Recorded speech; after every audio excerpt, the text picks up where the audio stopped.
Hi friends, ಎಲ್ಲರಿಗೂ ನಮಸ್ಕಾರ. ಇವತ್ತು ನಾನು ಚಪಾತಿ ಹಿಟ್ಟಿನಿಂದ ನೂಡಲ್ಸ್ ಹೇಗೆ ಮಾಡೋದು ಅಂತ ತಿಳಿಸ್ಕೊಡ್ತಾ ಇದ್ದೀನಿ.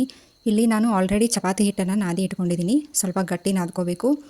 ಆಮೇಲೆ ಈ ರೀತಿ ಚಪಾತಿ ಹೇಗೆ ಲಟ್ಟಿಸ್ತೀವಲ್ಲ ಆ ರೀತಿ ಲಟ್ಟಿಸ್ಕೊಂಡು ಚಾಕುವಿನ ಸಹಾಯದಿಂದ ಈ ರೀತಿ ನೀವು ಕಟ್ ಮಾಡ್ಕೋಬೇಕಾಗುತ್ತೆ. ನಾನು ಇಲ್ಲಿ ಒಂದು ಪಾತ್ರೆಯಲ್ಲಿ ನೀರನ್ನು ಕಾಯಲಿಕ್ಕೆ ಇಟ್ಟಿದ್ದೆ. ಅದು ಪೂರ್ತಿ ಕಾದ್ಮೇಲೆ 1 ಚಮಚ ಎಣ್ಣೆನ ಹಾಕಿ ಕಟ್ ಮಾಡಿರೋಂತಹ ಚಪಾತಿನ ಇದರಲ್ಲಿ ಹಾಕಿ ಈ ರೀತಿ ನೀವು ಕುದಿಸ್ಬೇಕು. ಈ ರೀತಿ ಕುದ್ಮೇಲೆ ನೀವು ನೀರನ್ನು ಸಪ್ರೇಟ್ ಮಾಡಬೇಕಾಗುತ್ತೆ. ಅಂದರೆ ಪೂರ್ತಿಯಾಗಿ ನೂಡಲ್ಸ್ನಲ್ಲಿರುವ ನೀರನ್ನು ತೆಗಿಬೇಕಾಗುತ್ತೆ.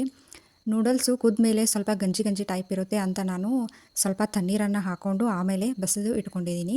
ನೋಡಿ, ನಾನು ಇಲ್ಲಿ ಒಂದು ಚಾನ್ಗೆಯಲ್ಲಿ ಬಸಿದು ಪೂರ್ತಿ ಬಸದಾದ್ಮೇಲೆ ನಾನು ಒಂದು ಪಾತ್ರೆಯಲ್ಲಿ ಇದನ್ನು ತೆಗಿತಾ ಇದ್ದೀನಿ. ನೀವು ಕೂಡ ಪೂರ್ತಿಯಾಗಿ ನೀರನ್ನು ಬಸದ್ಬಿಟ್ಟೇ ಈ ರೀತಿ ನೀವು ನೂಡಲ್ಸ್ನ ಬೇರೆ ಪಾತ್ರೆಯಲ್ಲಿ ತಗೊಳ್ಳಿ. ಆಮೇಲೆ ಇದಕ್ಕೆ 2 ಚಮಚದಷ್ಟು ಎಣ್ಣೆನ ಹಾಕ್ತಾ ಇದ್ದೀನಿ.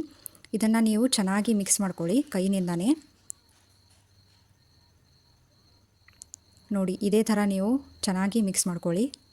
ಈಗ ಇದಕ್ಕೆ ಒಗ್ಗರಣೆನ ಹಾಕ್ತಾ ಇದ್ದೀನಿ. ಬಿಸಿಯಾದ ಎಣ್ಣೆಗೆ ಜೀರಿಗೆ, ಸಾಸಿವೆ, ಸ್ವಲ್ಪ ಕರಿಬೇವು, ಹಾಗೆ ಈರುಳ್ಳಿ, ಸ್ವಲ್ಪ ಮೆಣಸಿನ್ಕಾಯಿ, ಹಾಗೆ ಕ್ಯಾಪ್ಸಿಕಮನ್ನು ಕೂಡ ಇದರಲ್ಲಿ ನಾನು ಹಾಕೋತಾ ಇದ್ದೀನಿ. ಇದೆಲ್ಲನೂ ಕೂಡ ನೀವು ಚೆನ್ನಾಗಿ ಫ್ರೈ ಮಾಡ್ಕೋಬೇಕು. ಈಗ ನಾನು ಬೆಳ್ಳುಳ್ಳಿನ ಚಿಕ್ಕದಾಗಿ ಕಟ್ ಮಾಡ್ಕೊಂಡಿದ್ದೀನಿ, ಅದನ್ನು ಹಾಕ್ತಾ ಇದ್ದೀನಿ. ಸ್ವಲ್ಪ ಇಂಗನ್ನು ಹಾಕ್ಕೊಂಡಿದ್ದೀನಿ, ಹಾಗೆ ಒಂದು ಪೂರ್ತಿ ಟೊಮೆಟೊನ ಕೂಡ ಹಾಕ್ತಾ ಇದ್ದೀನಿ. ಇದನ್ನು ಕೂಡ ನೀವು ಚೆನ್ನಾಗಿ ಫ್ರೈ ಮಾಡ್ಕೊಳ್ಳಿ. ಇದೆಲ್ಲ ಫ್ರೈ ಆದಮೇಲೆ ನೀವು ಇದಕ್ಕೆ 1 ಚಮಚದಷ್ಟು ಅರಿಶಿನ ಹಾಕ್ಕೊಳ್ಳಿ. ಅರಿಶಿನ ಹಾಕಿದ ನಂತರ ಇಲ್ಲಿ ನಾನು 1 ಚಮಚದಷ್ಟು ಚಿಲ್ಲಿ ಪೌಡ್ರ್ ಹಾಗೂ ಅರ್ಧ ಚಮಚದಷ್ಟು ಗರಂ ಮಸಾಲ ಹಾಕ್ತಾ ಇದ್ದೀನಿ. ಫ್ರೈ ಮಾಡ್ಕೊಂಡ ನಂತರ ನಾನು ಇಲ್ಲಿ ಸ್ವಲ್ಪ ರುಚಿಗೆ ತಕ್ಕಷ್ಟು ಉಪ್ಪನ್ನು ಹಾಕ್ಕೊಂಡಿದ್ದೀನಿ, ಹಾಗೆ ಕಟ್ ಮಾಡಿ ಇಟ್ಕೊಂಡಿರುವಂತಹ ನೂಡಲ್ಸನ್ನು ಹಾಕ್ತಾ ಇದ್ದೀನಿ. ಇದನ್ನೆಲ್ಲ ನೀವು ಚೆನ್ನಾಗಿ ಮಿಕ್ಸ್ ಮಾಡ್ಕೊಳ್ಳಿ. ನೋಡಿ, ಇದೇ ಥರ ಮಿಕ್ಸ್ ಮಾಡಿಕೊಂಡು ಇಲ್ಲಿ ನಾನು ಸ್ವಲ್ಪ ಸೋಯಾ ಸಾಸನ್ನು ಹಾಕ್ತಾ ಇದ್ದೀನಿ. ನೋಡಿ, ಈಗ ಇದು ಪೂರ್ತಿಯಾಗಿ ರೆಡಿಯಾಗಿದೆ. ನಿಮಗೆ ಈ ವಿಡಿಯೋ ಇಷ್ಟ ಆಗಿದ್ದರೆ ಲೈಕ್ ಮಾಡಿ, ಶೇರ್ ಮಾಡಿ, ಕಮೆಂಟ್ ಮಾಡಿ, ಹಾಗೆ ಸಬ್ಸ್ಕ್ರೈಬ್ ಮಾಡಿ.